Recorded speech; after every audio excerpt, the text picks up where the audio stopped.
పుట్నాల పప్పుతో బర్ఫీ రెడీ చేసుకుందాం. ఎలా రెడీ చేయాలో ప్రాసెస్లోకి వెళ్దాం.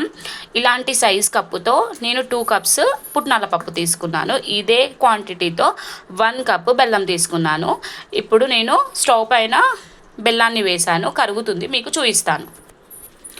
ఇందులో గీ కానీ ఆయిల్ కానీ వేసుకొని బెల్లాన్ని కరగనివ్వండి. నేను గీ వేసుకున్నాను, చూడండి గీ. పుట్నాల పప్పుని కూడా పౌడర్ చేసుకున్నాను. మెత్తగా కావాలి, బరక బరకగా ఉండకూడదు.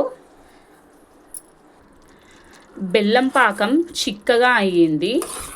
ఇప్పుడు మనం దీంట్లో పుట్నాల పౌడర్ వేసుకుంటూ కలుపుదాం. గట్టిగా అయ్యేంత వరకు కలుపుకోవాలి. పుట్నాల పౌడర్ వేసుకుందాం.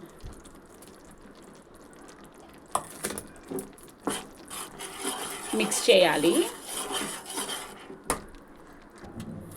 ఇలా గట్టిగా అవుతుంది, కింద అడుగు పడుతుంది, అడుగు పట్టనివ్వద్దు.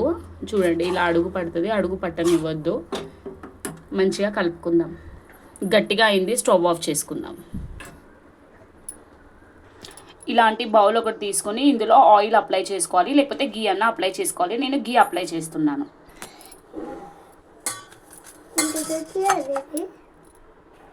పుట్నాల పౌడర్ని ఇట్లా మొత్తం గిన్నెలోకి వేసుకోవాలి. ఒక 1 అవర్ దాకా ఇట్లనే పెట్టాలి. తర్వాత చూపిస్తా ఏం చేయాలో. మనకు ఇలా పెడితే గట్టి పడుతుంది, ఈజీగా వచ్చేస్తుంది. మనకి చూడండి స్పాంజ్ లెక్క అయ్యింది.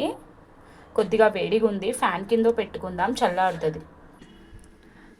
బర్ఫీ గట్టిగా అయ్యింది. ఇలాంటి ప్లేట్లో మనము బర్ఫీని వేసుకుందాం. చూడండి,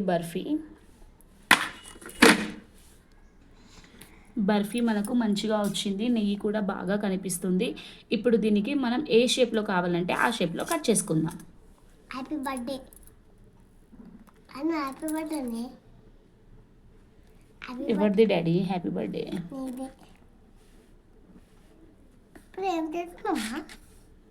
స్వీట్ చేస్తున్నా మీకు.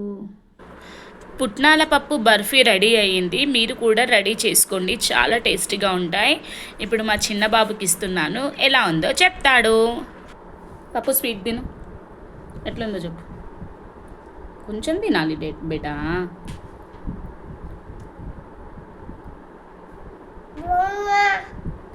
Thank you. మీరు కూడా పుట్నాల పప్పుతో బర్ఫీ రెడీ చేసుకోండి.